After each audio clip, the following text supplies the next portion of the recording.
잘 오셨습니다. 아멘. 한번 인사합시다. 잘 오셨습니다. 잘 오셨습니다. 한 번 더 인사할까요? 당신을 위해 좋은 일이 시작되었습니다. 예배 나오신 것이 기쁘십니까? 아멘. 정말입니까? 아멘.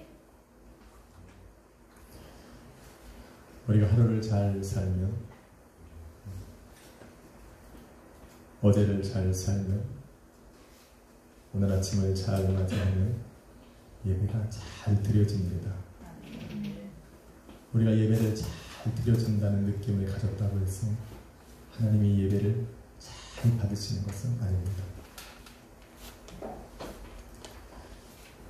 때로는 힘들게 싸우고 견디고 이 자리에 나와 있지만, 또 인생에 지쳐서 이 자리에 나와 있지만, 그런 예배를 하나님께서 안 받으실 것 같아도 하나님이 받으실 때가 있습니다. 아멘. 왜 그럴까? 하나님께서 예배를 받으시는 기준이 오늘 저와 여러분이 읽은 본문처럼 예수 그리스도 성령 안에 있기 때문에 그렇습니다. 아멘. 힘들고 어려운 순간이 오면 참 교회 나오기 힘듭니다. 그래도 우리의 마음을 붙들고 예배 나왔다는 것은 하나님께 감격을 주는 겁니다. 아멘. 우리가 기쁘고 즐거운, 때로는 하나님께서 말씀하신 대로 내가 살았을 때 담대하게 이 자리에 나왔어도 저 문을 들어서서 예배의 초소로 나올 때 나의 마음이 우리 주님께로 향할 수 있다면 그것은 우리 주님이 받으실 만한 예배가 되는 겁니다. 아멘. 한번 인사합시다. 당신을 보니 기쁩니다. 기쁘십니까? 아멘. 제목을 한번 따라 읽겠습니다. 예배의 본질이 살아있는 교회. 예배의 본질이 살아있는 교회. 요한복음 4장이 기록되어져 있는 이 시기 속에 유대인과 사마리아 사람들은 그렇게 관계가 좋지가 않았습니다. 시작부터 조심하면 어떡합니까? 중간에 좀 재미없을 때 좀 조르셔야지. 이건 작정하고 자겠다는 거 아니에요, 이거는.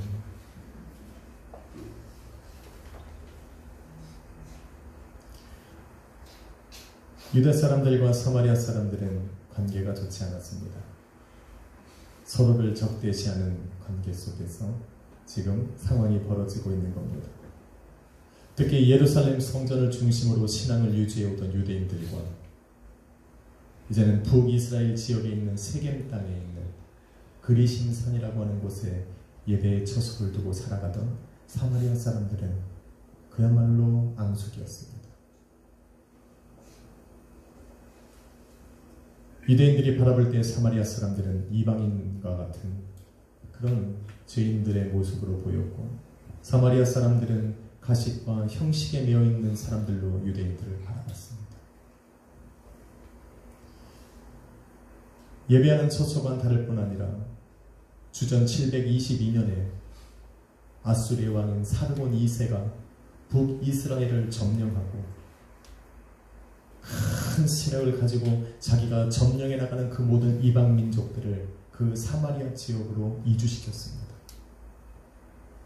그리고는 그 사마리아에 남아있는 그 이스라엘 백성들과 강제로 결혼을 시켰습니다. 그래서 유대인들이 바라볼 때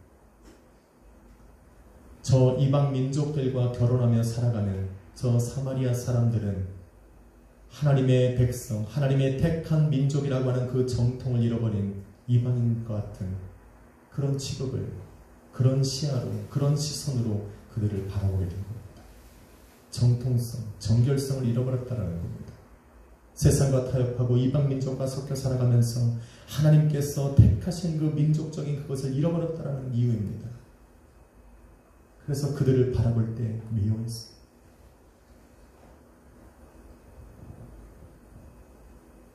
옳은 시각은 아닙니다. 한참 교회가 뜨거워지고 부흥이 되었을 때 교회가 세상을 향해서 전도할 대상보다는 오히려 그들을 정죄하지는 않았는지 몰라요. 같은 성도 안에 살아가면서도 조금이라도 저 사람에게 흠이 보이면 저 사람을 죄인 취급하는 것이 오늘날 교회의 현실입니다. 저 사람이 조금만 자기와 다른 모난 모습만 보여도 가까이 하고 싶지 않은 것. 오늘도 유대인의 모습이 고스란히 교회 안의 성도들 속에 포함되어 있더라는 겁니다. 다행히 저희 교회는 그런 분이 없어서 다행이에요. 특별히 저도 다행입니다. 예배 때 나와서 저렇게 기도로 묵상만 하고 있는 저 자매들이 미워 보이진 않아요. 이뻐 보입니다. 예배 한 번을 잘 드리면 인생이 변한다고 하는데 저분들은 오늘 예배에 목숨을 걸지는 않았나 봅니다. 다음 주까지 어떻게 살아있으려나 모르겠어요. 그럼에도 불구하고 사마리아 사람들은 모세를 참 선지자라고 부르면서 모세가 기록한 모세오경을 정경으로 받고 자신들만이 참 율법을 수호하는 사람들이라고 외치며 살았습니다. 그렇게 핍박을 받으면서도 자신들이 그 아브라함으로부터 야곱으로부터 시작되어진 그 하나님께서 다스리고 인도해 가시는 참 민족이요 그 말씀하신 것을 지키며 살아가는 사람이라는 자부심을 가지고 살아가고 있는 겁니다. 그래서 그들은 6월절에도 예루살렘 성전으로 가지 않았어요. 오히려 6월절이 되면 저 그리심 산에 있는 곳으로 올라가서 어린 양을 잡아서 하나님께 예배하는 자들이었습니다. 사마리아 사람들은 왜 그렇게 그리심 산을 자기의 예배 처소로 삼고 그곳에서 예배를 드리기를 고수했습니까? 도대체 그리심 산이 뭡니까? 그리심 산은 여러분 창세기 12장 6절에 보면 아브라함이 하나님께 앞에 나아가 번제단을 쌓았던 곳이 바로 그리심 산입니다. 창세기 33장에 바라보면 야곱이 하나님 앞에 나아가서 번제단을 쌓고 그 앞에서 예배하던 곳이 바로 그리심 산이에요. 여호수아 8장 30절로 33절에 보니 가나안 땅을 요단강을 건너갔던 가나안 땅에 들어갔던 그 많은 사람들과 함께 여호수아가 예배했던 곳이 바로 그리심 산입니다. 한 걸음 더 나아가서 신명기 11장 29절에 보니 하나님께서 모세를 불러 이르기를 너는 저 그리심 산으로 가서 내가 내 백성 이스라엘에게 말하는 그 축복을 선포하라고 말했던 곳이 바로 그리심 산입니다.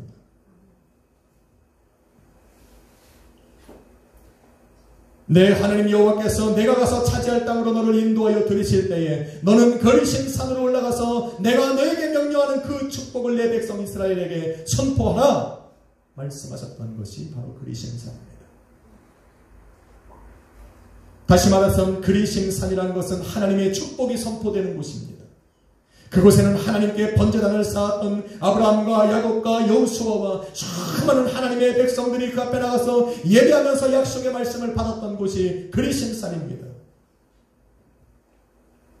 하나님께서 말씀하신 대로 모세는 그 이스라엘 백성들을 이끌고 그리심 산으로 가서 그 위에 우뚝 서서 말씀을 선포한 겁니다. 그게 여러분이 잘 아는 신명기 28장이에요. 몇 절만 한번 읽어보겠습니다. 그리심산에서 도대체 무슨 일이 벌어졌을까? 그 가운데서 하나님이 어떠한 축복을 명하셨을까? 오늘날도 수많은 교회와 성도들이 이 말씀을 붙들고 우리는 기도하고 있습니다. 같이 한번 읽어보겠습니다. 시작. 내가 내 하나님 여호와의 말씀을 삼가듣고 내가 오늘 내게 명령하는 그 모든 명령을 지켜 행하면 내 하나님 여호와께서 너를 세계 모든 민족 위에 뛰어나게 하실 것이라.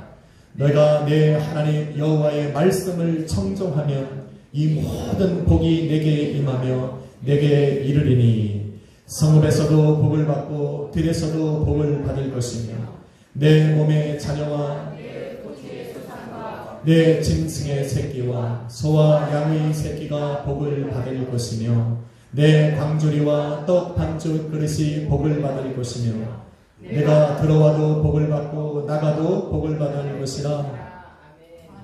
이것은 시작에 불과합니다. 하나님께서 그리심 산에서 말씀하시기를 내가 내 하나님 안에 살아있으면 내가 내 말씀 안에 머물고 있으면 너희를 침범하는 모든 이방 민족으로부터 너를 지키고 보호하실 것이고 내가 너희를 떠나지 않을 것이고 이곳에서 드리는 모든 예배를 내가 받아주실 것이라고 하나님이 약속하신 것. 아멘. 그것이 바로 그리심 산에서 선포된 하나님의 말씀입니다. 아멘. 그러니 이 그리심 산을 사마리아 사람들은 포기할 수가 없었던 겁니다. 하나님의 약속이 떨어졌고 그 약속을 신실하게 이루시는 그 하나님을 믿는 믿음 때문에 이들은 이 그리심 산을 포기할 수 없고 그곳에서 제단을 쌓고 우리 하나님 앞에 예배했던 사람들이 사마리아 사람들입니다. 그렇게 하나님 앞에 예배하던 그 그리심 산의 예배가 다윗으로부터 시작되어진 성전의 사모함과 드디어 솔로몬이 남유다 지역의 예루살렘이라는 그 땅에 하나님의 성전을 지으면서 예배의 처소가 바뀐 겁니다. 솔로몬은 북이스라엘 지역 세겜 땅에 있는 그리심산이 아닌 예루살렘 지역에 도성을 쌓고 이제는 그곳에서 여호와 하나님의 성전을 짓고 그 성전이 지어지는 날 그 하나님 앞에 나아가 간절하게 기도했을 때 하나님께서 그 성전 가운데 지성석 가운데 임재하셔서 축복의 말씀을 주신 겁니다.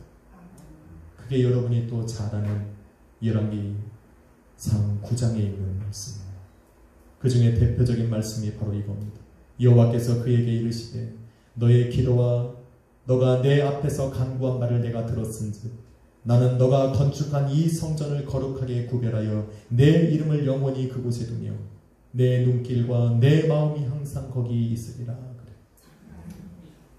그리고는 이곳에서 너희가 드려지는 모든 예배 가운데 내가 받으실 것이고 너희가 내 말씀 안에 구하고 내 율법을 지켜 행하면 내가 너희를 모든 민족 가운데 뛰어난 민족으로 삼을 것이고 그 민족이 너희 나라를 침범치 못하도록 너희 인생을 회방하지 못하도록 내가 막아줄 것이라고 약속한 곳이 바로 이 예루살렘 성전입니다. 그리심산에서 약속하셨던 그 모든 말씀들이 지금 예루살렘 성전에 선포되고 있는 겁니다. 그래서 유대인들은 예루살렘 성전을 포기할 수가 없는 겁니다. 이렇게 서로 같은 이유로 싸우고 있습니다. 급기야는 주전 128년에 요한 힐가누스라고 하는 사람이 그리심산에 있는 그 사마리아 성전에 예배하는 처소에 올라가서 그 모든 산당을 다 무너뜨려 버렸습니다. 예루살렘 성전만이 하나님을 예배하는 곳이라고 이야기하고 싶었습니다. 그러니 사마리아 사람들이 화가 안 나겠습니까? 자기들의 조상부터 아브라함이 조상인데 그들로부터 시작되어 들어진 예배의 처소가 그 사람들 때문에 무너졌는데 어떻게 유대인들과 하나가 됩니까? 절대로 하나가 될 수 없습니다. 유대인들이 사마리아 사람들을 무시하고 이방인 취급하던 사마리아 사람들 또한 이 유대인들을 좋아하지는 않았습니다.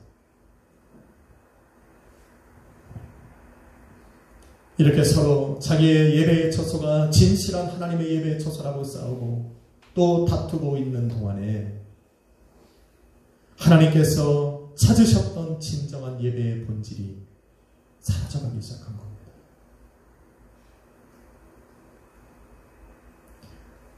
예루살렘 성전에서는 하나님의 영광이 임재가 사라진 지 오래이고 형식만 남아있는 예배가 드려지는가 하면 저 그리심산에서 드려지는 사마리아 사람들이 드려지는 저 예배는 이방인들과 같은 그런 예배 형식이 주를 이루고 살아가고 있었어요.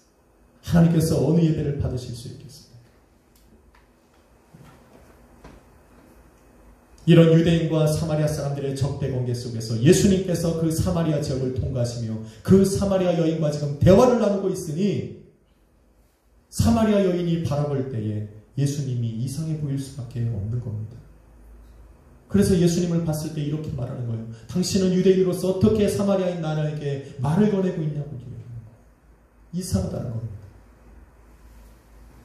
그럼에도 불구하고 예수님께서 예루살렘을 떠나서 갈릴리 지역으로 가실 때에 그 사마리아 땅으로 건너가시다 야곱의 우물에 있는 그 사마리아 여인과 대화를 하시는 이유는 그 사마리아 땅에 찾아가서 그들과 대화를 나누시는 이유는 바로 그들이 잃어버렸던 예배의 본질을 그들에게 알게 해주시기 위한 것입니다. 성경은 분명 예수님께서 목이 마르다라는 것입니다. 그래서 그 우물가에 그대로 앉아서 사마리아 여인이 오기를 기다렸다라고 이야기합니다. 그러나 예수님께서 그곳에 찾아가셔야 되는 이유의 근본적인 이유를 찾자면 바로 그들이 잃어버렸던 예배의 본질을 회복시켜 주시기 위한 것입니다.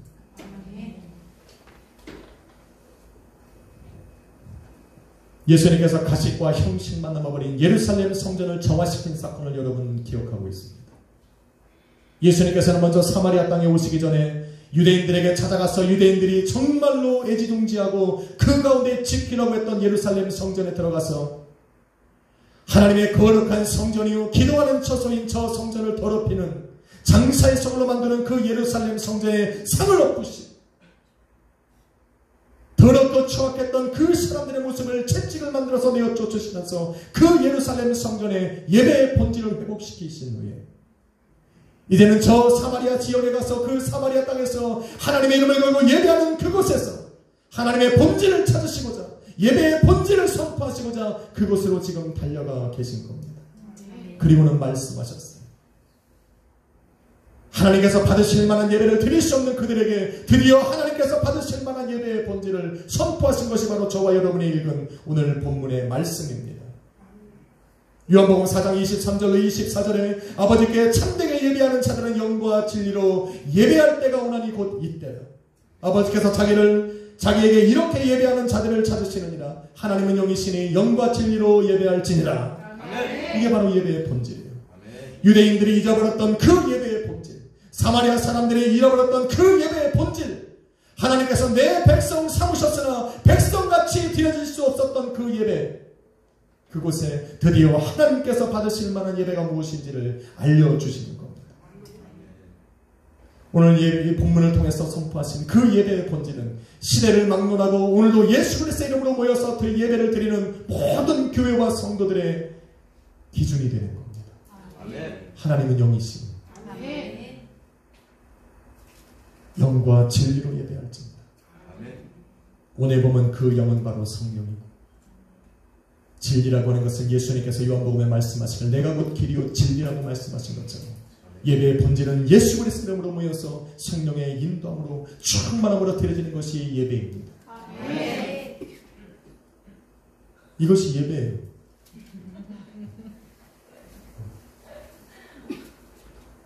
사람들은 잘 몰라요.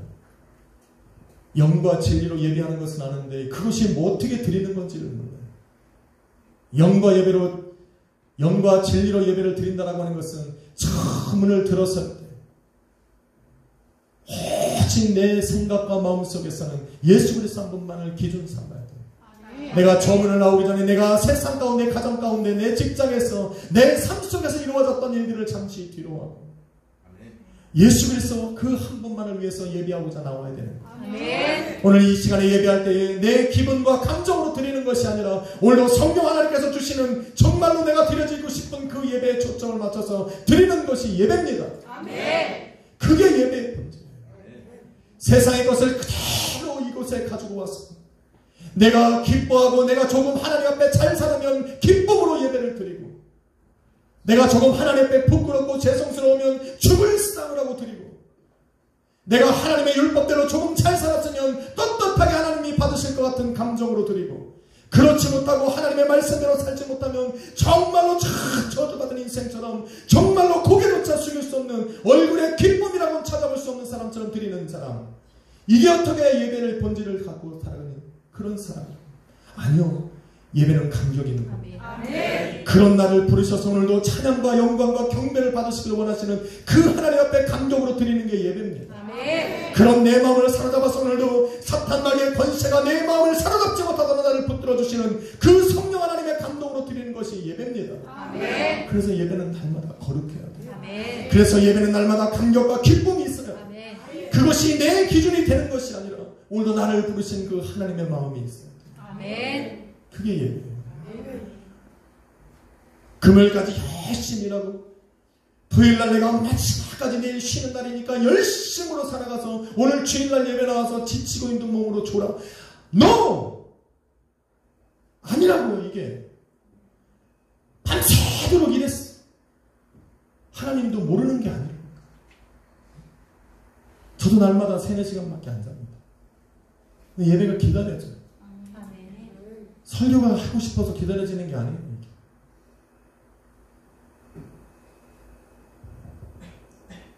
그런 나를 부르셔서 오늘도 찬양과 영광 받으시길 원하시는 그 하나님 때문에 나옵니다. 아멘. 나를 기다리시라. 오늘도 한 주간 동안의 예배의 성공으로 하심으로 나로 하여금 그 주님이 기뻐하시는 예배를 드리게 하심으로 오늘도 그리심산에서 선포하신 그 축복의 말씀을 내 삶에 이루시길 원하시는 그 하나님으로 감격하고 예루살렘 성전에 선포하셨던 그 하나님의 약속의 말씀을 내 삶에 이루시길 원하시는 그 주님을 알기 때문에 오늘도 나는 예배 가운데 나와 감격하는 겁니다. 아멘. 그래서 예배가 힘이 나는 거예요. 아멘. 들어가도 복을 받고 나가도 복을 받고 내 몸의 그 자체들과 내가 소유하고 있는 그 모든 것에 우리 하나님이 복을 주시길 원하시는 그 약속의 말씀이 오늘 예배 가운데 선포되어지기 때문에 나는 예배가 기다려지는 겁니다. 아멘. 진리 대신 예수 그리스도의 이름으로 모여서 성령 하나님께서 주관하시는 그 예배, 이러한 예배를 드리는 자를 성경은 오늘 진실한 예배자라고 부르고 있습니다.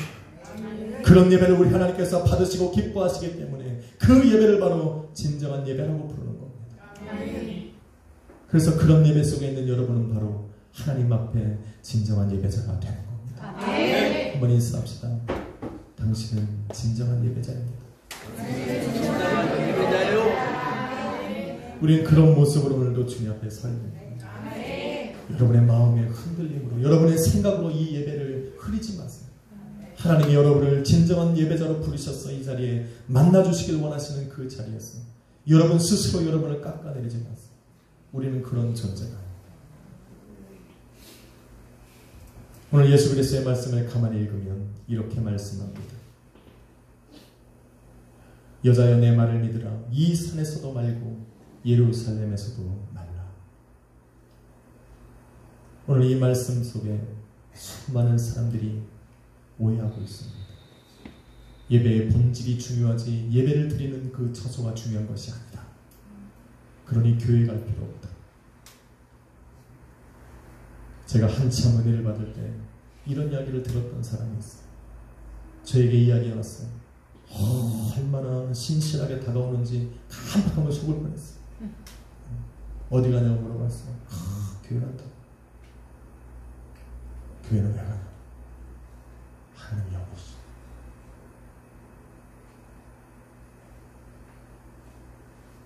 예수 이름으로 예배하는 그곳에 주님이 계시니까 갈 필요 없다.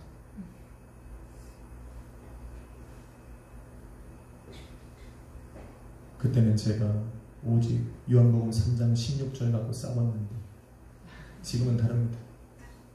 지금은 그런 사람 만나면 해주고 싶은 말이 너무 많아요. 한참 은혜 받아 교회 가고 있는데 그 말을 들으니까 해주고 싶은 말은 많은데 할 말은 없고 주여 지혜를 주옵소서. 하나님이 세상을 이처럼 사랑하셔서 전혀 맞지 않는 이야기. 그래서 성경 구절을 좀 외워야 되는데 그냥 그거 하나만 외우고 살았습니다. 하나님이 세상을 이처럼 사랑하셔서 독생자를 주셨습니다. 이는 저를 믿는 자마다 멸망치 않고 영생을 얻게 하려 하심이라고 주님이 말씀하셨습니다. 그래서 뭐 대답이 아니에요. 반문도 아니에요. 그런데 그 말씀이 선포된 이후부터 하나님이 내 마음과 생각을 사로잡더니 입술을 주관하기 시작하면서 싸우게 하시더라고요. 전 지금도 그렇게 못할 거예요. 나가는데 그 사람이 나를 동그랗게 쳐다보고 한마디 하더라고요. 너 내려. 버스에서. 조그맣게 까분다 이거지. 고등학교 1학년째. 자기는 나름대로 공부 열심히 하고 깊은 진리를 깨달아서 지금 사람들에게 그 얘기를 하고 싶은데 고등학교 1학년짜리가 눈을 동그랗게 뜨고 자기한테 얘기를 하니 얼마나 기분이 나쁘겠어. 차를 딱 내려가지고 차 밖에서 내려. 제가 왜 내려요? 죽을라. 차에 있으니 운전사 아저씨가 바로 문 닫고 가버리더라고요. 뒤로 이렇게 보니까 이러더라고요. 뭐 그러거나 말거나. 무식한 겁니다. 요 한 구절만 보고 무지한 겁니다. 하나님을 경험해보지 못한 사람, 예배의 진정한 맛이 무엇인지를 모르는, 그래서 예수 그리스도의 몸된 교회를 무너뜨리는 이단과 같습니다. 예배의 장소가 중요하지 않다면 하나님께서 왜 아브라함을 불러서 내가 너에게 지시할 그 땅으로 가서 번제단을 쌓고 이삭을 내게 제물로 바치라고 얘기했겠습니까? 왜 하나님께서 예배하는 처소, 하나님께서 임재하시는 장소가 중요하지 않다면 왜 야곱이 하나님 앞에 소원드렸던 그 광야 한복판의 베델에서 수십 년을 그 야곱을 기다리며 그 서원을 받으시겠다라고 기다리고 계셨겠나요? 왜 하나님께서는 그리심산으로 가서 축복을 선포하게 하셨고 왜 예루살렘 성전에 하나님께서 그 자리에서 약속을 선포하셨겠냐라는 겁니다. 하나님께서 기뻐하시는 곳이 있는 거예요. 한 걸음 더 나아가서 왜 하나님께서는 그 성전에서 드려지는 기도와 찬양과 경배를 받으시겠다 말씀하셨고 내가 그곳에서 너희를 지키시고 거룩하게 구별하여 너희가 내 앞에 나올 때마다 내가 내 시선이 너희를 이렇게 향할 것이고 내 마음이 너희에게 있을 것이라고 하나님께서 약속을 해주셨겠냐라는 거예요. 예배의 처소가 중요하지 않습니까? 아니요. 예배의 본질이 중요한 것만큼 예배의 처소도 중요합니다. 특히 이 마지막 때에는 예배의 처소에 모여서 하나님 앞에 예배하는 것 정말로 중요합니다. 여러분 히브리서 기자는 이 마지막 때에 하나님 앞에 예배하는 자들에게 경고하여 이릅니다. 히브리서 10장 25절에 모이기를 패하는 어떠한 사람들의 습관과 같이 그렇게 하지 말고 오직 관하여 그날이 가까울수록 너희는 모이기에 힘쓰라. 어디로 모여요? 술집으로 모입니까? 당구장으로 모일까요? 우리 목회자들 모임을 당구장에서 하면 여러분 좋겠습니까? 우리 사역자들은 저 당구장에서 모인다 그러면 좋아하겠습니까? 그래서 자녀들한테 가지 말라는 거예요. 가지마! 오늘 우리 전교인 다 모여서 노래방 가서 우리 한번 뒤풀이 한번 해봅시다. 어느 누가 좋아하겠습니까? 우리 저기 목사님부터 해서 다 떠날 겁니다. 그러니까 하나님이 기뻐하시는 곳에 모이란 말이에요. 아멘. 마지막 때에 모이라고 했다고 모여서 자기들끼리 좋아하지 말고 오늘도 영과 진리가 살아있는 곳, 다시 말해서 하나님께서 예배하실 수 있고 약속을 지켜나갈 수 있는 곳에 모이라는 겁니다. 아멘. 할렐루야. 아멘. 이게 히브리서 기자가 말하고 있는 거예요. 교회는 예수 그리스도의 거룩한 몸입니다.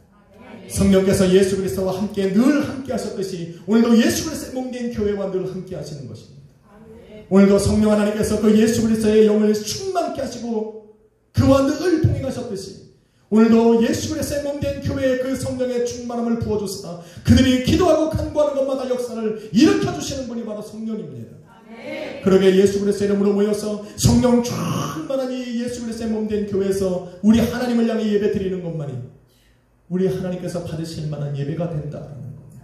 아멘. 기억해야 돼요.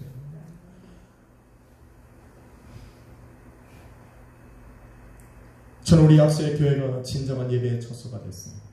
하나님께서 받으실 만한 그 신령과 진정한 예배를 드리는 예배자들이 모여서 우리 하나님을 기쁘시게 드리는 그런 예배를 드리기를 너무나도 소망합니다. 아멘. 그래서 기도하고 그렇게 달려갑니다. 아멘.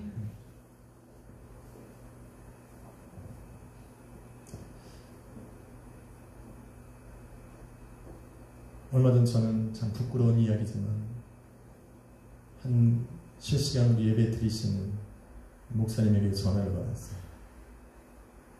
이런 말씀을 하시더라고요. 목사님은 참 젊네 그러더라고요. 젊죠. 담임 목사님 세기에 들어가면 제가 꼴찌입니다. 제가 제일 어려요. 젊은 나이에 요즘에 개척하는 사람들이 없다는 얘기입니다. 좀 불안합니다. 몇 년까지 꼴찌로 살아야 될까. 근데 그분이 그래요. 목사님은 젊어서 예배를 그렇게 열정적으로 드리냐는 거예요. 곰곰이 생각하니까 내가 젊어서 그런가 싶더라고요. 그런데 내가 그렇게 드리는지를 다 이유를 하나 발견했는데 그분이 그러더라고요. 목사님 그 약수의 교회는 그 예배가 마지막처럼 드리네 항상. 그게 해답이더라고요. 할렐루야. 아멘. 저는 마지막 예배처럼 오늘 예배를 드립니다. 아멘. 오늘 이 예배가 끝나고 내일 이 땅에서 드려지는 마지막 예배가 내게 없을 수도 있기 때문에 나는 하나님이 선포하신 이 주일에 또 금요일날 그 예배를 마지막 예배로 나는 그렇게 마음으로 하나님 앞에 드리더라고요. 그러니 뜨거울 수밖에 없어요. 다음 주를 기대한다면 너무 그런 게 어디 있습니까? 내가 다음 주를 기대할 수 있는 인생을 살아간다면 나는 예수 안 믿어요. 내일을 알 수 없기 때문에 오늘 예배에 드려지는 이 예배를 마지막 예배로 저는 드리기 때문에 간절할 수밖에 없어요. 그래서 저는 이 예배를 밖에서 받으실 만한 예배로 만들고 싶은 마음이 있는 거예요. 여러분도 그러기를 축원합니다. 아멘.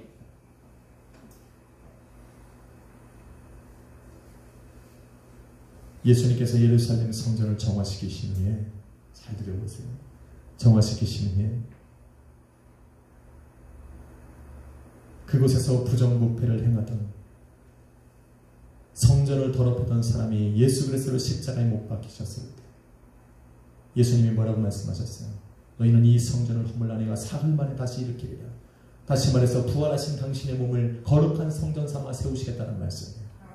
예수님께서는 십자가 못 박혀 죽으시고 사흘 만에 부활하셔서 거룩한 성전이 되어주셨습니다. 아멘. 그리고는 자신의 이름으로 모여서 약속하신 성령을 기다리던 그 제자들에게 하늘로부터 큰 불같은 성령을 내리셔서 그들의 영혼을 성령으로 충만케 하셨어요.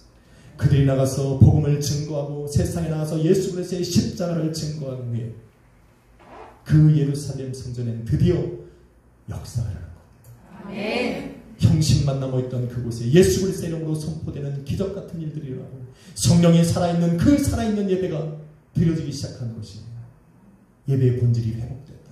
아멘. 예수님께서 말씀하신 대로, 예수님께서 회복시키시길 원하신 대로 그 예루살렘 성전이 회복된 거예요. 왜? 하나님의 말씀과 예수 그리스도의 십자가의 복음이 들어가고 그곳에서 성령 하나님이 역사하셨기 때문에 가능한 일입니다. 아멘. 더 중요한 것은 그리심산에서 오직 예배를 드리하고 그곳만이 예배에 처소라고 예쳤던 그 사마리아 땅에 오늘 사마리아 여인과의 대화를 나누고 예배의 본질을 그들에게 알려주신 이후에 그 사마리아 땅에 예수 그리스도의 몸된 교회가 세워지기 시작한 겁니다. 아멘. 그곳에서 예배를 드려지기 시작했어요.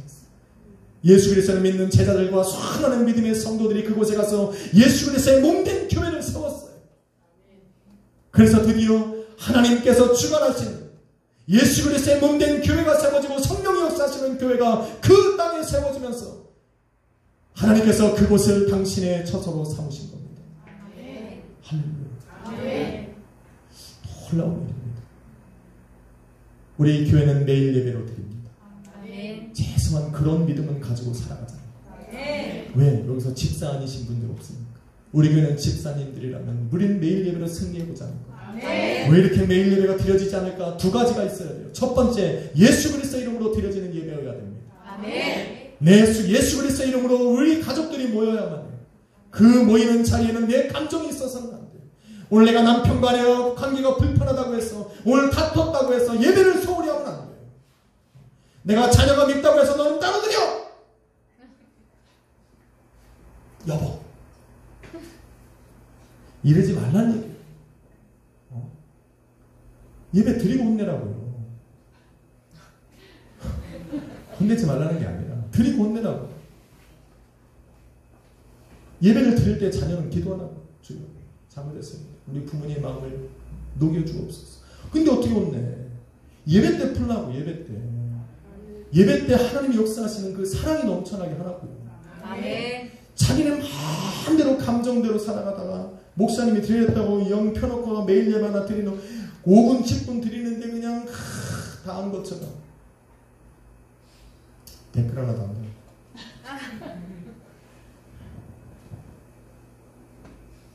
여러분의 가정이 교회잖아요. 아멘. 그 교회에서 예배 드리라고. 예배의 본질을 살리라고. 아멘. 그래야 그리심 산과 예루살렘 성전에 선포하셨던 그 하나님의 약속이 선포되고 이루어질 거 아니에요. 아멘. 여러분의 인생도 마찬가지라는 거예요. 사랑하는 성도 여러분, 예배의 본질이 살아있는 교회 다른 거 없습니다. 예수 그리스도를 자랑하고 성령의 인담을 받아 드리는 그 교회가 바로 그런 교회입니다. 교회는 많은 일들을 합니다. 바쁘고 분주합니다. 그렇지만 그 분주한 가운데 잃어버리지 말아야 되는 것은 바로 예배입니다. 우리 내 삶에 바쁘고 할 일이 많아도 예배만큼은 우리가 놓쳐서는 안 돼요. 아멘. 우리가 전도를 하면 우리 악수의 교회 전도가 뭡니까? 예수 그리스도의 복음을 증거하고 복음이 선포되는 곳마다 예배의 처소를 세우는 겁니다. 아멘. 돈만 갖다 퍼주는 것이 예배가 확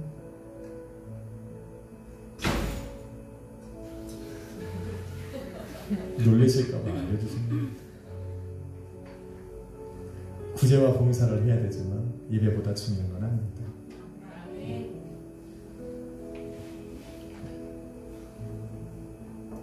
예루살렘 성전과 사마리아 지역에 하나님께서 기뻐하시는 예배가 처소가 세워진 이후로 그들도 드디어 예수 그리스도를 만나는, 직접 체험하는 역사가 일어날 겁니다. 여러분, 진정한 예배자가 됩시다. 아멘. 오직 예수 그리스도, 아멘. 그리고 오늘 받은 이 예배 속의 감격을 가지고 여러분의 가정으로 돌아가고 여러분의 사업장으로 가고 금요일날 선포했듯이 그 예수 그리스도의 능력으로 우리는 선포하는 거잖아요. 아멘. 그곳에 예배가 세워지고, 그럴 때 바로 그리심산에서 선포하신 그 하나님의 놀라운 축복, 예루살렘에 선포하셨던 그 놀라운 축복이 저와 여러분의 인생과 가정과 교회 가운데 이루어지는 겁니다. 아멘. 인사합시다. 예배의 본질을 세우십시다. 한 번 더 인사할 겁니다. 진정한 예배자가 됩시다. 진정한 예배자